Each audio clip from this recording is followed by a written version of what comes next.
Very welcome back students.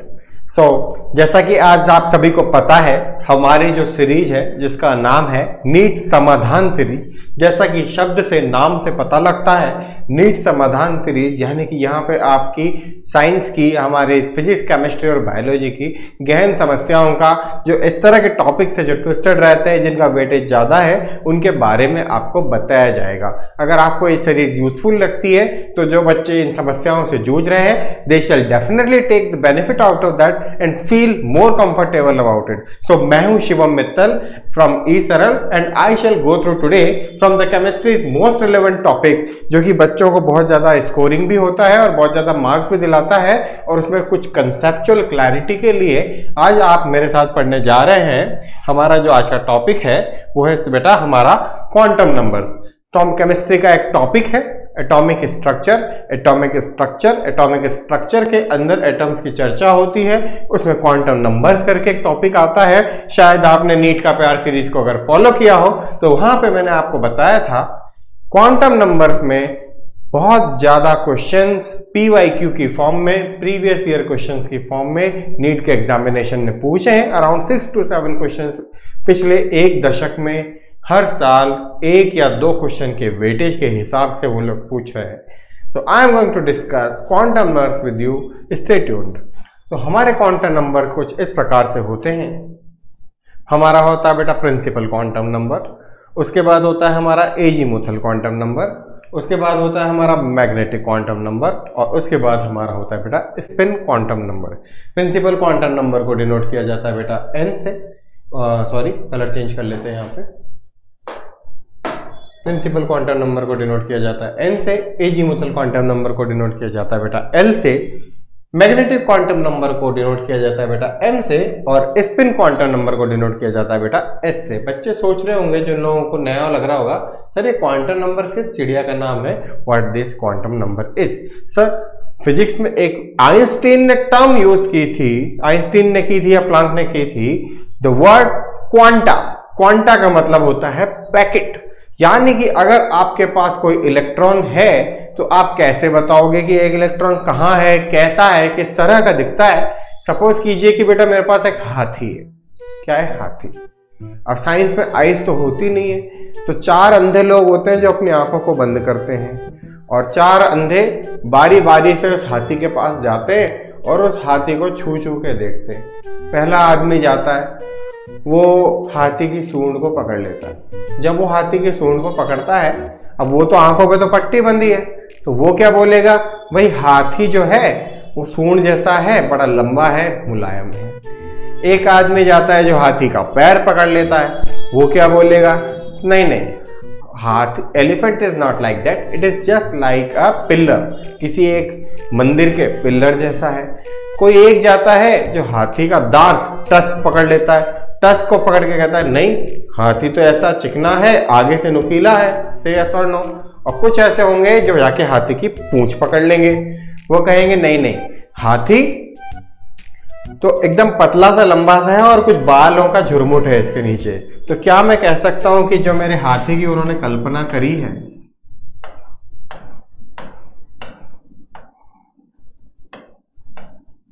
गजराज, मेरी painting इतनी अच्छी नहीं है,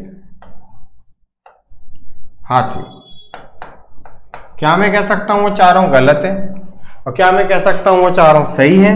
तो केमिस्ट्री के दृष्टिकोण से बेटा अगर देखा जाए तो उन चारों की बातें सही है कि चारों के पॉइंट ऑफ व्यू को अगर आपस में मिला दिया जाए तो मुझे पता लग जाएगा कि मेरा हाथी किस प्रकार का दिखता है। उसी प्रकार से अगर क्वांटम नंबर्स को डिफाइन किया गया है, किसी एक स्पेस में, किसी ऑर्बिटल में इलेक्ट्रॉन के मिलने की प्रोबेबिलिटी को, अगर हमें यह पता लग जाएगा कि उसका प्रिंसिपल क्वांटम नंबर क्या है, यानी उसका एनर्जी का लेवल क्या है, एजीमुथल क्वांटम नंबर क्या है, मैग्नेटिक क्वांटम नंबर क्या है, और स्पिन क्वांटम नंबर क्या है, तो हमें पता लग जाएगा कि इलेक्ट्रॉन कैसा है, क्यों है, किस लिए है, किस तरह से घूमता है, किस तरह से नाचता है।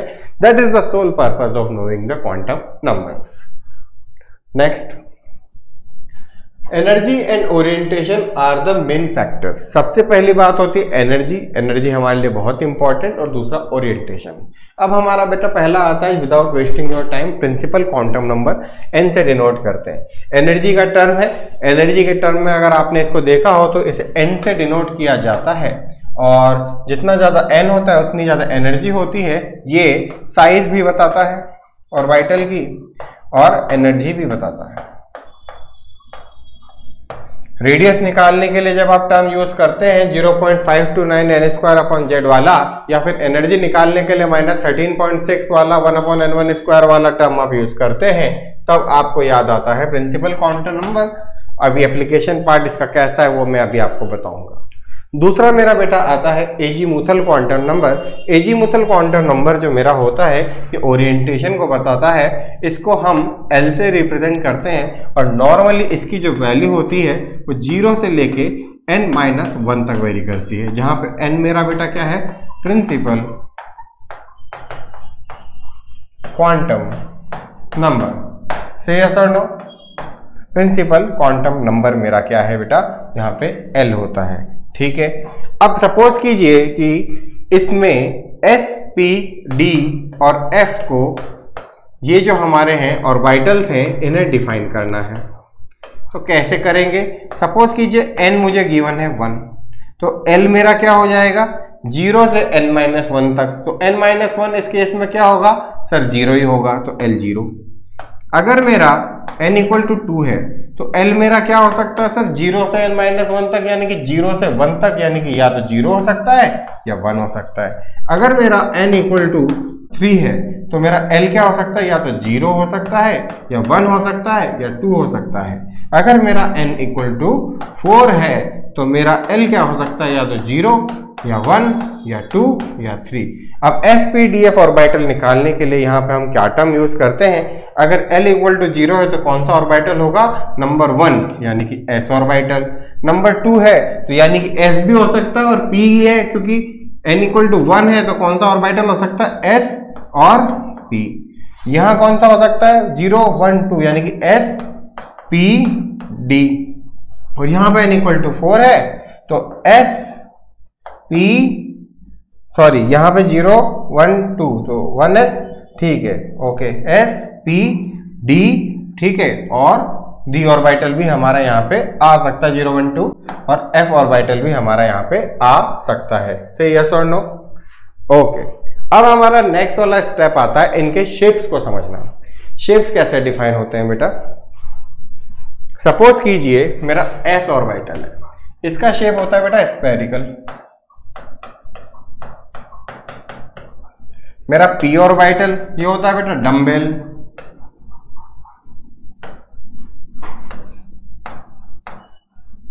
मेरा d ऑर्बिटल ये होता है बेटा डाइडम्बल, 2 डम्बलों के बराबर।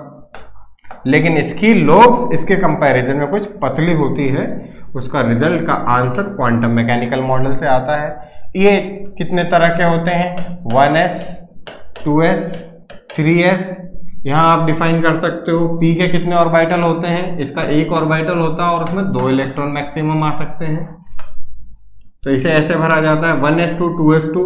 इसे भरा जाता है 2p6 यानी कि 2p3 के फॉर्म में अगर भरें तो 2p1 2p2 2p3 2px 2py 2pz। अगर आप इसे भरना चाहें तो ये कैसा रहेगा, 2px 2py 2pz। कोई एक्सिस ले लीजिए, ये आपका x एक्सिस है और ये आपका y एक्सिस है। तो x एक्सिस के अलोंग 2px, y एक्सिस के अलोंग 2py और z एक्सिस के अलोंग बेटा कौन सा मेरा एक्सिस हो गया, 2pz। सिमिलरली d के 5 प्रकार बताए गए हैं।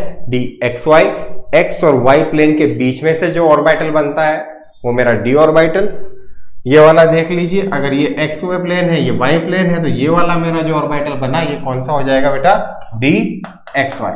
सिमिलरली मेरा dyz, y और z ऑर्बिटल y और z प्लेन में बना, और dzx जो z और x प्लेन में बना बेटा, ठीक है। उसके आगे अगर मैं बात करूं तो ये हमारे सबशेल्स वगैरह यहाँ पे इससे डिफाइन होते हैं एनर्जी के लेवल के अकॉर्डिंग, n और l वैल्यू के अकॉर्डिंग। नेक्स्ट हम ले लेते हैं, ये मैंने आपको बता दिया l की वैल्यू 0 से 1 वेरी करती है, उसके बाद ये एक इंपॉर्टेंट एस्पेक्ट है जिसको मैं अभी जस्ट आपको समझा चुका हूं। जब हम एस, पी, डी और एफ की बात करते हैं, रुक जाइए, तो इसमें एस का मतलब तो होता है बेटा शार्प, पी का मतलब होता है प्रिंसिपल, डी का मतलब डिफ्यूज और एफ का मतलब होता है फंडामेंटल। शेप मैंने आपको बताया स्फेरिकल, डम्बेल, डायडम्बेल और इसका कॉम्प्लेक्स। कॉम्प्लेक्स कैसा दिखता है उसको पेन से ड्रॉ करना थोड़ा सा मुश्किल है, अभी आपको पीछे डायग्राम में बताएंगे। उसके बाद एनर्जी की बात होती है। नॉर्मली एनर्जी के लिए एन का यूज किया जाता है, कहीं जगह पे एल का यूज भी किया जाता है। एनर्जी किसी ऑर्बिटल की अगर आपको कंपेयर करनी हो, सपोज कीजिए एस, पी, डी, एफ, तो यहां पे आप कैसे करेंगे, एन के अकॉर्डिंग कर लेंगे, यानी कि जिसका एन अगर ज्यादा होगा उसकी एनर्जी ज्यादा होगी। तो यहां तो हमें पता है सर, इसके लिए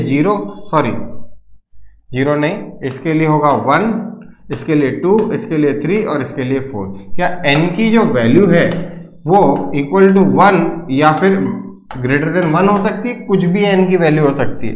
l की वैल्यू 0 से n-1 तक वेरी करती है। और अगर आपके दो ऐसे सबशेल हैं जिनका n सेम आ गया, जैसे 1s और 2s, तो कैसे एनर्जी को कंपेयर करेंगे, अब यहाँ पे एजीमुथल क्वांटम नंबर आएगा और हम एप्लीकेशन लेंगे n प्लस एल की। जिसका n प्लस एल बड़ा होगा, उसकी एनर्जी ज्यादा होगी। इन दोनों को अगर कंपेयर करें तो इसके में n प्लस एल दोनों 0 होंगे, लेकिन यहाँ पे हमारा n 2 है, 0 प्लस 1 और यहाँ पे 2 प्लस 1, तो यहाँ पे मेरा l की वैल्यू तो सेम है पर n की वैल्यू डिफरेंट होगी। सपोज करो 3s और 3p की मैं बात करूं, तो यहां पे n तो मेरा 3 है लेकिन l 0 है, तो n प्लस एल की वैल्यू यहां पे तो हो गई 3 और यहां पे मेरी n प्लस एल की वैल्यू कितनी हो गई, p के लिए 1 यानी कि 4। तो क्या मैं कह सकता हूं इसकी एनर्जी इससे ज्यादा होगी, से यस और नो गाइस। नेक्स्ट, ये मैंने आपको ऑलरेडी बता दिया है। उसके बाद बेटा हमारा नेक्स्ट आता है magnetic quantum number. Magnetic quantum number बेटा इलेक्ट्रॉन के ओरिएंटेशन को बताता है, ठीक है। ओरिएंटेशन टर्म को बताता है कि वो स्पेस में किस तरह से रहता है, अबव द प्लेन रहता है, बिलो द प्लेन रहता है, पॉजिटिव रहता है, नेगेटिव रहता है। अब आता है हमारा मैग्नेटिक क्वांटम नंबर। इसकी जो वैल्यू है वो प्लस एल से माइनस एल तक वेरी करती है, यानी कि सपोज कीजिए कि अगर मेरा n इक्वल टू 2 है तो L मेरा क्या हो सकता है, 0, 1, 2। M मेरा क्या होगा, -L2 प्लस L इंक्लूडिंग 0। तो इस केस में मेरा M क्या क्या हो सकता है, जब मेरा L मैक्सिमम 2 है, -2, -1, 0, 1, 2, तो यानी कितनी वैल्यूज पॉसिबल होगी बेटा, 5 वैल्यूज यहां पे पॉसिबल है, 5 वैल्यूज ऑफ m, ठीक है, -l से +l। अगर मेरा n इक्वल टू 3 हो तो l की वैल्यू क्या हो जाएगी, अगर मेरा n equal to let us suppose 2 हो तो l की वैल्यू क्या हो जाएगी, 0, ठीक है, और 1। इस केस में मेरा m क्या होगा, -1, 0, 1। से यस और नो, समझ रहे हो क्या, -l से +l कैसे वैल्यूज वेरी करेगी। और उसके बाद हमारा ये आ जाता है कि it gives the number of orbitals given in a subshell and orientation of different orbitals in the space. s, p, d और f स्पेस में किस तरह से अरेंज हो रहे हैं, किस तरह से, जैसे मैं बच्चों को कैसे एक्सप्लेन करता हूं, s ऑर्बिटल कुछ ऐसा, p ऑर्बिटल कुछ ऐसा।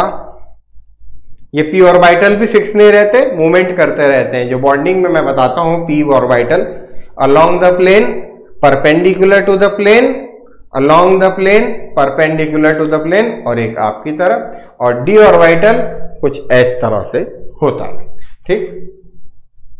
इसी तरह से ये ऑर्बिटल्स की वैल्यू की ओरिएंटेशन को डिफाइन करता है। इसके बाद बेटा हमारा f ऑर्बिटल, जिसका शेप मैं आपको नहीं बता पाया था, ये देख लीजिए, थोड़ा कॉम्प्लेक्स शेप होता है। 1, 2, 3, 4, 5, 6 लोब्स के उससे भी ज्यादा होते हैं, कुछ बैकवर्ड भी होते हैं। 2D डायग्राम से उन्हें एक्सप्लेन करना थोड़ा सा टफ होता है। और उसके बाद बेटा हमारा लास्ट आता है spin quantum number. Spin quantum number मेरा क्या होता है, सपोज कीजिए एक इलेक्ट्रॉन है, ये अपने अक्ष पे, अपने एक्सिस पे घूम रहा है ऐसे, जैसे घड़ी की सुई होती है, क्या तो क्लॉकवाइज घूमती है या वो एंटी क्लॉकवाइज घूमती है। तो इलेक्ट्रॉन अगर क्लॉकवाइज घूमे या एंटी क्लॉकवाइज घूमे तो उस तरह की स्थिति को, बेसिकली हम स्थिति तो बता रहे हैं कि हाथी कैसे घूमता है, हाथी कैसे रहता है, तो उस स्थिति को बताने के लिए डिफाइन किया गया है स्पिन क्वांटम नंबर, या तो प्लस हाफ अगर क्लॉकवाइज है, अदरवाइज माइनस हाफ। इस प्रकार से किसी एक इलेक्ट्रॉन के लिए चारों क्वांटम नंबर्स को डिफाइन किया जाता है। अभी यहां पे आप देख लीजिए स्पिन क्वांटम नंबर, इसकी वैल्यू जो होती है, जो अपने अक्ष पे घूर्णन करता है, अपने एक्सिस के ऊपर रोटेशन करता है, it used to rotate on its on axis. The spin quantum number represent the direction of the spin and rotation that I have already told you. So it has two kind of spin, that one should be the plus half. Why half? Because the orientation itself is half, and another one is minus half. तो हमने आपको बेटा बताया कि quantum numbers कौन कौन से होते हैं, N, L, M और N। और अगर आपसे कोई पूछ ले कि किसी भी क्वांटम नंबर के लिए, लेट अस सपोज ये कोई हमारा क्वांटम नंबर है, कौन सा क्वांटम नंबर है हमारा,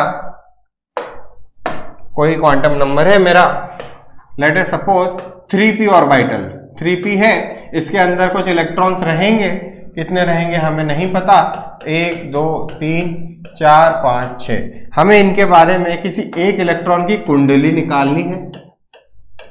तो उस कुंडली को कैसे निकाला जाता है, सबसे पहले उसका गोत्र डिफाइन कीजिए, यानी कि उसका n बताइए। n क्या है यहाँ पे sir, n equal to 3। l क्या क्या हो सकता है सर, p ऑर्बिटल है तो 0 1 2 हो सकता है, p के लिए इसकी वैल्यू क्या हो जाएगी सर 1, यानी कि n equal to 3 l equal to 1। m क्या होगा minus l to plus l, यानी कि minus l minus 1 0 sorry minus 2 है ना यहाँ पे, तो सॉरी माइनस 2 माइनस 1 0 1 2, ये इनमें से कोई एक हो सकता है। और s मेरा क्या हो सकता है, या तो प्लस हाफ या हो सकता है माइनस हाफ। इस प्रकार से हम इस क्वेश्चन को करते हुए इसकी कुंडली निकाल सकते हैं। So thank you so much guys बने रहने के लिए। आपने इस वीडियो को देखा। अगर आप इसी तरह के वीडियोस को और चाहते हैं कि हम आपके कॉन्सेप्ट्स को छोटे छोटे वीडियोस बना के क्लियर करते रहें, तो कृपया हमारा ई सरल का नीट चैनल सब्सक्राइब कीजिए, लाइक कीजिए। और मैं आपको जाते जाते एक संदेश देना चाहूँगा, हमारे टाइम पे इस तरह की कोई फैसिलिटी अवेलेबल नहीं थी कि हम अपने कॉन्सेप्ट्स को बार बार वीडियोस को देख के क्लियर कर ले। या तो वो लेक्चर जब हमें पढ़ाया जाता था क्लासरूम में, या तो हम उसको समझ सकते थे, या वो हमारे से जिंदगी भर के लिए जुदा हो जाता था। आपके पास ये फैसिलिटी है, इसका जरूर फायदा उठाएं। मैं केमिस्ट्री के लिए, गौरव सर केमिस्ट्री के लिए, हमारे साथ हमारी मैडम बायोलॉजी के लिए, आप जानते हैं उन्हें, सारांश सर, प्रतीक सर, हमारी टीम आपके लिए बहुत मेहनत कर रही है। आप भी मेहनत करें और अपना सपना साकार करें, किसी अच्छे मुकाम पे जरूर पहुंचे। इसी के साथ thank you so much. I am Shivam Mittal from e Saral. God bless you.